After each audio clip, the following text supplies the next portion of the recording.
Yo nací en Medellín en 1949. Mi familia es antioqueña por parte de padre y por parte de madre. Mi papá de Medellín, mi mamá de Sonsón.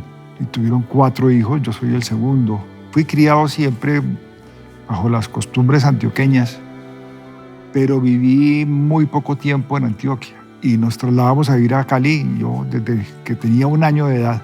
Y allá viví los primeros años de mi vida. Todavía me considero caleño, éramos callejeros.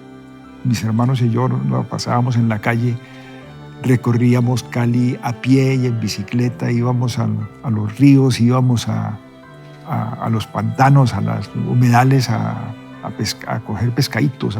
Nos íbamos por la calle y volvíamos a la casa a almorzar y almorzábamos y volvíamos a la calle nuevamente, dentro de un ambiente de mucha libertad. La infancia mía en Cali fue feliz, fue absolutamente feliz. Primero estudié en el Instituto Champañat, que era de los hermanos maristas.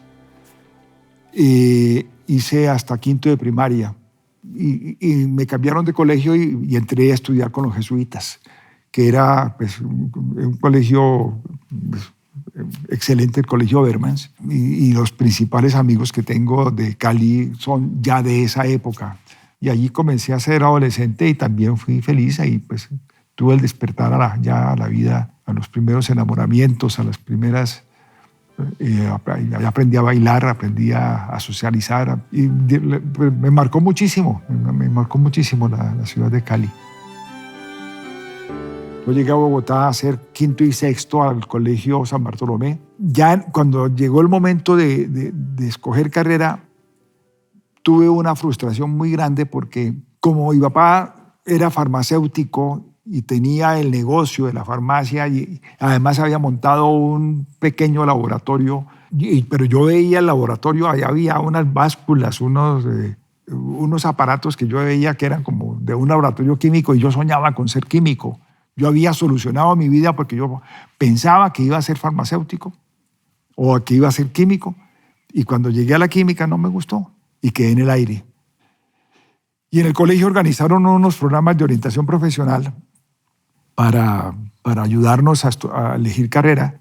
El psicólogo que nos orientó vivía o siempre estuvo desconcertado conmigo porque me decía, es que a usted no le gusta nada. Mejor dicho, en algún momento me dijo, mire, yo no veo que usted sirva como para nada. ¿Por qué no piensa en dedicarse un poco a la agricultura, a la ganadería? O de pronto, si quiere estudiar alguna carrera, estudie Derecho. Y a mí no me había pasado por la cabeza jamás estudiar Derecho. Y cuando llegó el momento de graduarme y de inscribirme en una universidad, no tenía ninguna otra opción distinta que la de inscribirme en la Facultad de Derecho. Y me inscribí en la Facultad de Derecho sin convencimiento, sin la seguridad de que esta era mi carrera. Y me fui enamorando de la carrera. Y se me dieron ya otras oportunidades en la vida que fortalecieron esa vocación tardía que empezó a aparecer, mucho que apareció súbitamente en el momento en que lo necesitaba.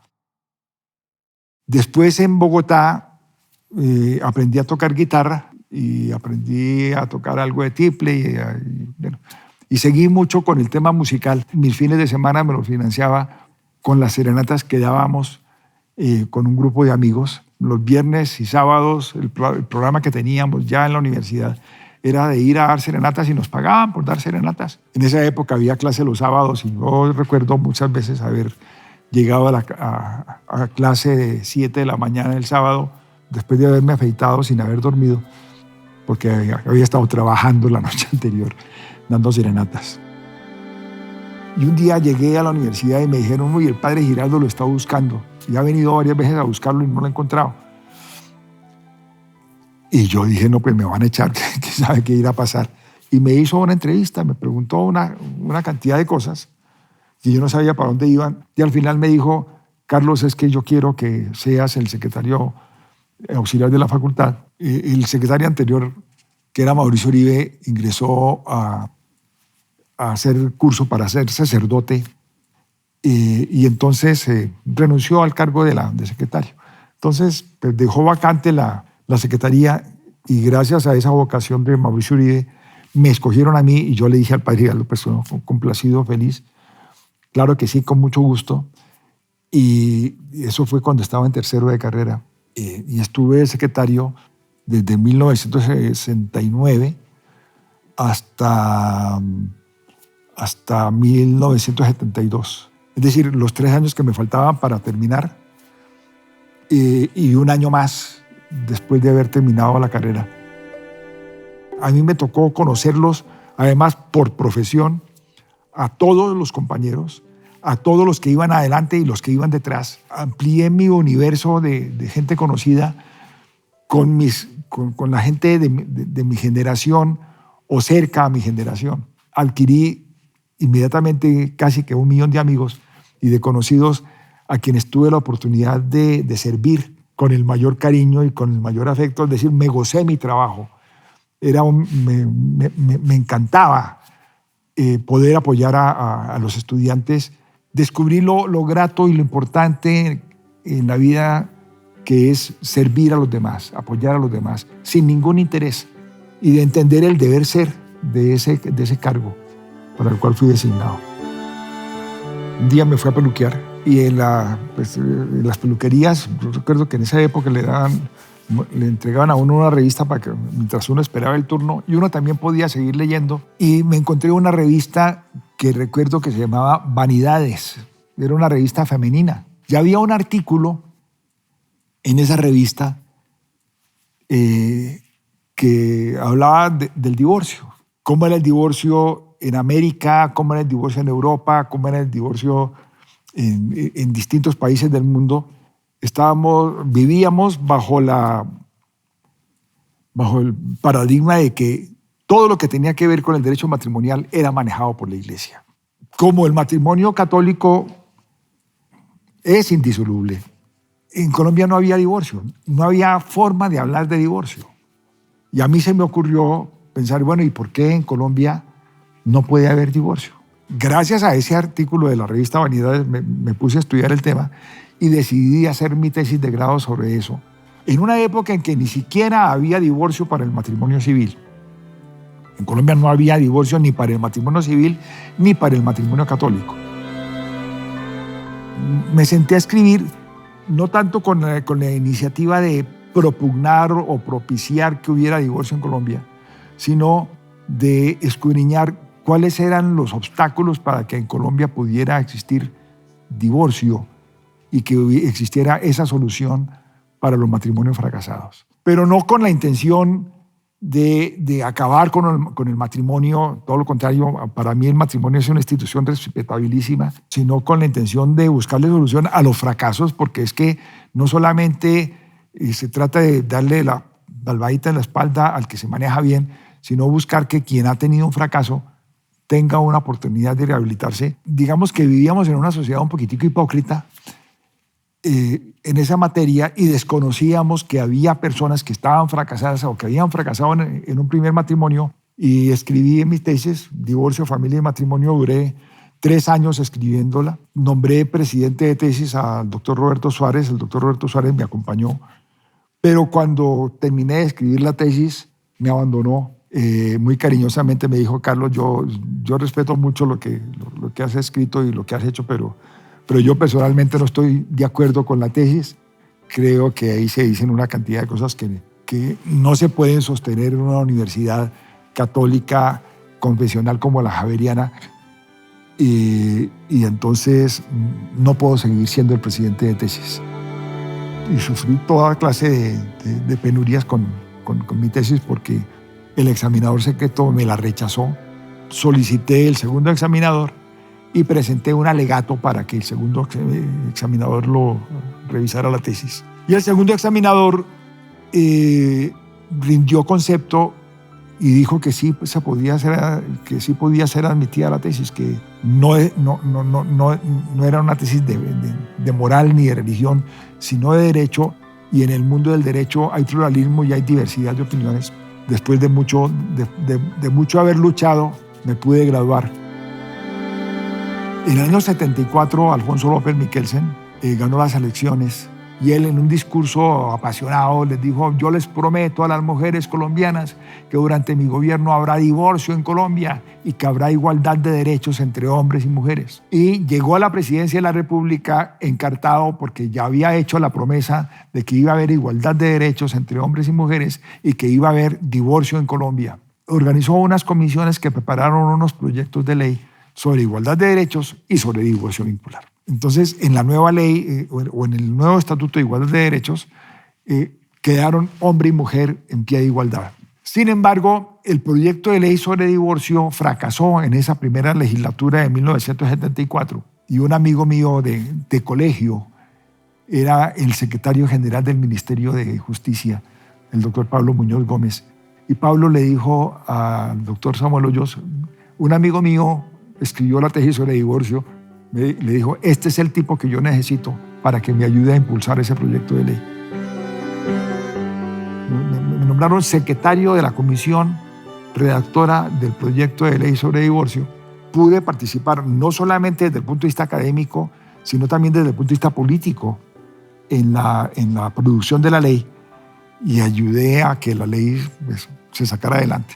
Esa fue mi especialización en familia, porque estuve trabajando con los que sabían de este asunto. Y luego, pues, después de que salió el proyecto de ley, pues me dediqué al ejercicio de la profesión y a seguir cultivando, pues, lo que había aprendido. No puedo separar mi actividad profesional de la docencia. Yo creo que han estado como fundidas. Hay una simbiosis. Yo soy profesional del derecho en el área de familia y soy profesor, y he enseñado lo que he producido laboralmente y he producido laboralmente respecto de lo que he enseñado. He tenido siempre unidas esas dos realidades, mi realidad como docente, como profesor, y mi realidad como abogado. Quien no obra como piensa, termina por pensar como obra. Yo me quedo aterrado de la cantidad de tiempo que ha transcurrido. Es que cuando yo comencé a trabajar en la universidad fue en el año 69, y en el año 72 ya estaba dictando clases. Pero no era profesor titular, no era profesor de cátedra, era profesor de un seminario de Derecho Civil. Y entonces yo me dediqué a jugar con mis alumnos al aprendizaje del derecho y a tratar de hacer ejercicios para aprender a convertirnos en abogados. Yo estaba tratando de convertirme en abogado y mis alumnos, que eran un poquitico más jóvenes que yo, no demasiado, también querían jugar a aprender a ser abogados. Eso fue muy grato y duré siendo profesor de seminario de Derecho Civil muchos años. Eso fue como desde el 73 casi hasta el 90.